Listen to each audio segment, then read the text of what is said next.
ओम शांति।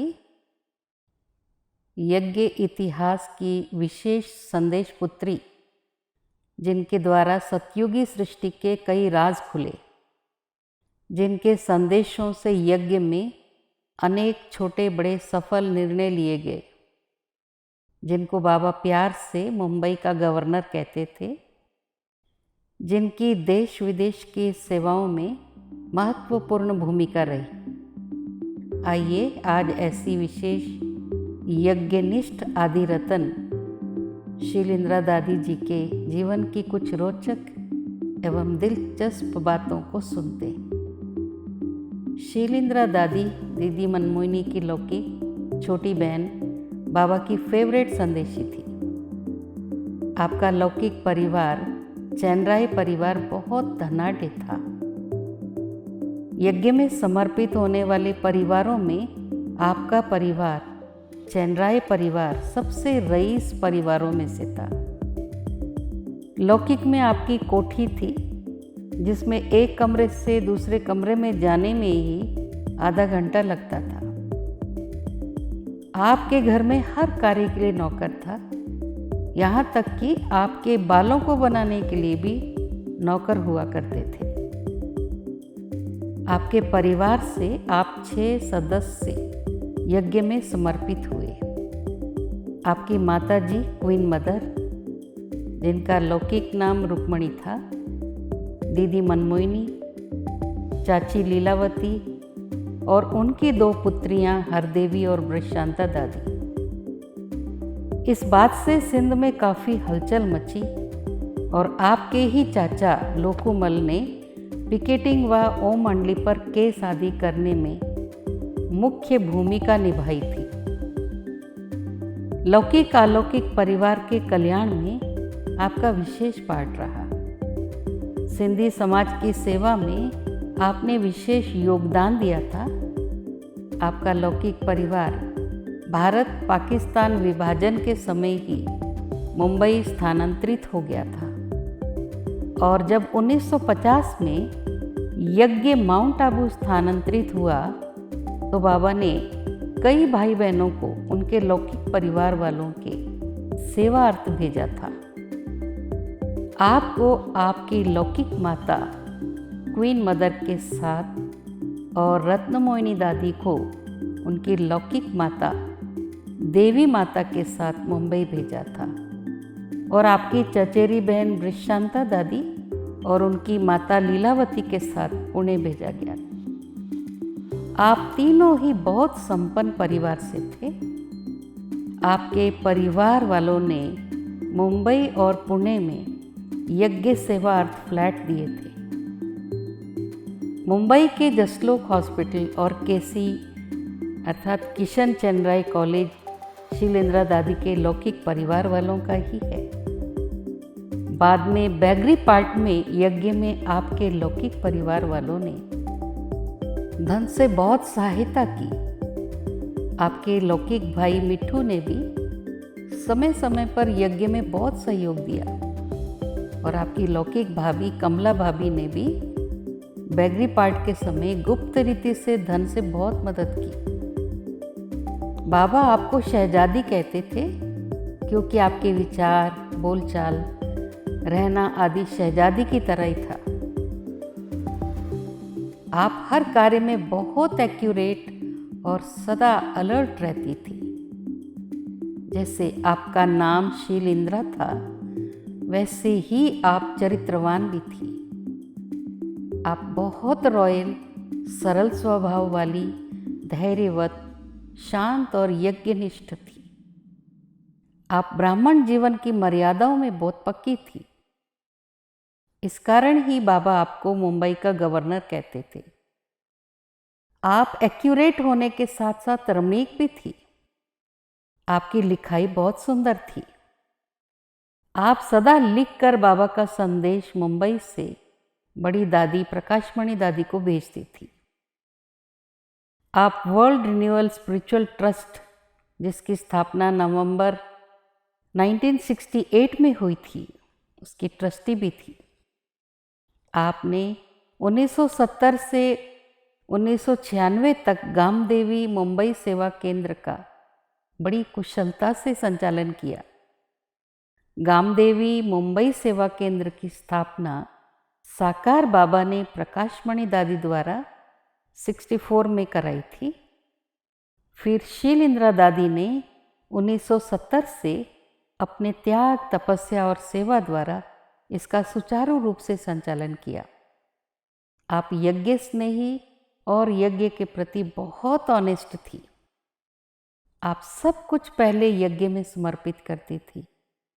भंडारी हो या कोई भी स्थूल वस्तु, फल आदि, यहाँ तक कि लौकिक परिवार से प्राप्त हुई वस्तु भी पहले यज्ञ में समर्पित करती थी। यज्ञ में विदेश सेवाओं में अनेक महत्वपूर्ण निर्णय लेने हेतु आप बाबा से संदेश लाने के निमित्त रही, जिसके फल स्वरूप कई बड़े बड़े निर्णय व कार्य सफलतापूर्वक पूर्ण हुए। जब 1971 में प्रथम बार विदेश सेवार्थ 6 भाई बहनों का डेलीगेट्स, 2 भाई रमेश शाह भाई और जगदीश भाई जी और 4 बहनें रोजी बहन, डॉक्टर निर्मला, उषा बहन और शीलेंद्रा दादी को बाप दादा ने विदेश सेवा पर भेजा था, तो आप उस ग्रुप की मुख्य संचालिका के रूप में गई। विदेश सेवा के दौरान समय प्रति समय अव्यक्त बाप दादा की श्रीमत संदेश के रूप में लाने के आप निमित्त रही। रमेश शाह अपने एक अनुभव में बताते हैं कि एक बार विदेश सेवा के दौरान न्यूयॉर्क में प्रदर्शनी करने जाने से पहले बिना बाबा को याद किए सब निकल पड़े, तो शीलेंद्रा दादी को टचिंग हुई और सब लिफ्ट से वापस निवास स्थान पर आए और बाबा को याद करने लगे। बाबा की श्रीमत थी कि विदेश सेवा में कहीं भी जाने से पहले बाबा को याद करके निकलो। तभी बाबा ने शीलेंद्रा दादी द्वारा संदेश दिया कि आपने दीप प्रज्वलन के लिए माचिस नहीं रखा है और विदेश में जिज्ञासु तो कम है, इसलिए तो आपको ही सारी तैयारी करके चलना होगा। इस प्रकार कदम कदम पर बाबा शीलेंद्रा दादी द्वारा मदद करते और सफलता प्राप्त कराते। आप ज़्यादातर मुंबई में रहती थी, पर कभी मधुबन आती और यहाँ भी संदेशी का ही पाठ होता, तो आप यज्ञ प्रति कई मुख्य संदेश लाती, जैसे यज्ञ में जमीन लेना, कोई मकान, फ्लैट आदि स्थान खरीदना। एक बार बाबा ने आपको संदेश द्वारा बताया मधुबन में डीजल लीक हो रहा है, और दादी प्रकाशमणि के चेक करवाने पर वो बात सत्य निकली। इस प्रकार कई छोटे बड़े यज्ञ के विशेष कार्यों प्रति आपका संदेशी का विशेष पाठ रहा, जैसे यज्ञ में भंडारी प्रथा का चलते रहना। ये बात 1973 की है, जब भारत सरकार ने इनकम टैक्स के कानून में परिवर्तन करने का सोचा, जिसके तहत भंडारी प्रथा समाप्त हो जाती। परंतु फिर शीलेंद्रा दादी के तन में बाप दादा की पधरामणी द्वारा प्राप्त श्रीमत से सब निश्चिंत हुए कि भंडारी प्रथा चलती रहेगी। लंदन में ऑक्सफोर्ड रिट्रीट सेंटर की स्थापना हेतु स्थान का सुनिश्चित होना, मम्मा की तबीयत की जानकारी का होना कि वे ज़्यादा समय नहीं रह पाएंगी, और उनके माना मम्मा के अंतिम संस्कार का रमेश भाई जो मुंबई में थे उनका उपस्थित होना आदि इत्यादि। आपकी बुद्धि की लाइन बहुत क्लियर थी। आपका बहुत अच्छे संदेश लाने का पाठ रहा। आपके द्वारा सतयुगी सृष्टि के भी कई राज खुले। बाबा आप में श्री लक्ष्मी, श्री नारायण की आत्मा का आह्वान करते थे। आप में श्री कृष्ण की प्रविष्टता होती थी, तो आप बिल्कुल छोटे बच्चे की तरह बहुत सुंदर श्री कृष्ण लीला करती थी। राजू भाई जो मुरली वाले हैं 72-73 की बात याद करते हुए बताते हैं कि एक बार दीदी मनमोहिनी के कहने पर सतयुगी दुनिया का दृश्य तैयार कराया गया। जिसमें शीलेंद्रा दादी और संतरी दादी द्वारा श्री नारायण और श्री लक्ष्मी की आत्मा का आवाहन कर सतयुगी दुनिया के दृश्य साकार में इमर्ज किए और उसमें उन्होंने देवता कैसे रहते हैं, कैसे खाते हैं, दृष्टि देना, चलना, बोलना आदि सब करके दिखाया। ये दृश्य अपने आप में बहुत रमणीक और सुंदर था। आपको ज्ञात हो कि संतरी दादी बाबा की लौकिक बहू, विश्व किशोर भाऊ की युगल और यज्ञ में बाबा की प्राइवेट संदेशी भी थी।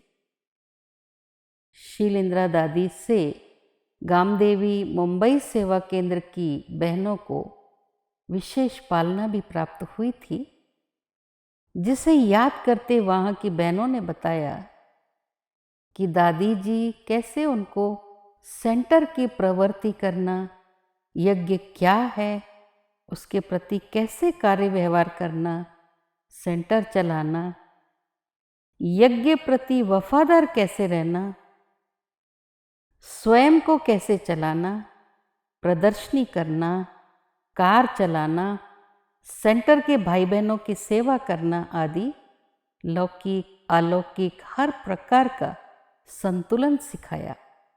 कुमारियों, माताओं, कुमारों सबको दादी जी से विशेष पालना प्राप्त हुई। वे अपने कर्मों द्वारा दूसरों को नियम, मर्यादा, व्यवस्थित रहना आदि सिखाती थी। उनका व्यवहार शाहूकार हो चाहे गरीब, सबके प्रति समान था। बाद में अस्वस्थ होने के कारण ज़्यादातर सेवा केंद्र पर ही रहना होता था और उस समय भी सेंटर की सब छोटी बड़ी बातों का ख्याल रख आप सेंटर की बहनों को समय समय पर यथावत पालना और शिक्षा सावधानी देती रहती थी। आपकी दिनचर्या अंत तक एक्यूरेट रही।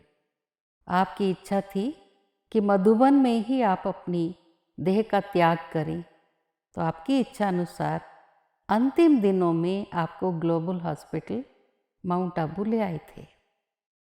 अंतिम क्षणों में रामी दादी, जिन्होंने मुंबई में भी आपकी सेवा की थी, आपके पास थी। करीब 2.5 साल की बीमारी के उपरांत 22 जून 1996 को आपने अपना पुराना देह त्याग बाप दादा की गोद ली। ऐसी यज्ञ प्रेमी, कर्तव्यनिष्ठ, दृढ़ संकल्पी, निश्चय बुद्धि, सरल व निर्माणचित आत्मा को, जो संपूर्ण सृष्टि रूपी कल्प वृक्ष की आधार स्तंभ है, हमारी भावभीनी श्रद्धांजलि। आपके दिव्य कर्तव्यों की स्मृतियाँ, रॉयल रूहानी कार्य व्यवहार, धैर्यता और सहनशीलता जैसे गुण हमें सदा प्रेरित करते रहेंगे। ओम शांति।